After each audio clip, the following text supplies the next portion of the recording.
तर उद्या आहे मम्मी पप्पांची anniversary. So first of all 9वीपासून मी केक करत आलेली आहे. म्हणजे मी लॉकडाऊनपासूनच चालू केलं होतं, बट 9वीपासून मला परफेक्ट जमायला लागलेत. आईस केकचं बोलते मी. सो मोस्ट ऑफ ऑल उद्या आहे मम्मी पप्पांची ॲनिव्हर्सरी आणि सगळ्यात मेन मुद्दा म्हणजे मी आधीपासून फक्त क्रमकोडपर्यंत केक केला आहे. म्हणजे बेस लेअरिंग लावणं, क्रमकोड करणं आणि पुढची जी काही फ्रॉस्टिंग आहे ती दिदी करत होती, पण तिनं टांग मारली आहे. म्हणजेच ती अवेलेबल नाही आहे फ्रॉस्टिंग करायला.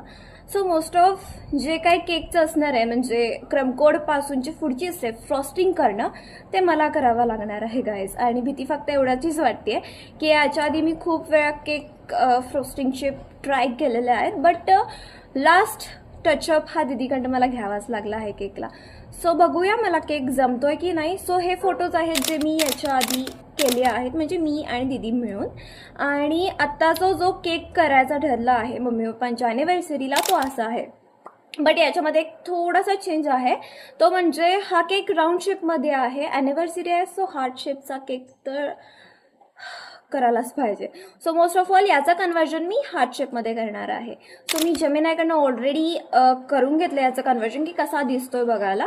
सो हार्ट शेपचा याचा शेप मला करायला जमतोय की नाही ते बघूया. सो फर्स्ट ऑफ ऑल आपण पहिला बेस करूया. तर केकचा फ्लेवर ठरला आहे चॉकलेट मोका. चॉकलेट मोका मीन्स सम ऑरेंज, सम नाही, much more think means lot of chocolate and lot of coffee. ह्याचं कॉम्बिनेशन काय जबरदस्त लागतं गाईज, तुम्ही एकदा ट्राय करायलाच लागतंय. सो आपण पहिल्यांदा बेस करूयात आणि मग क्रीम फ्रॉस्टिंगकडे पडूयात. Bye bye.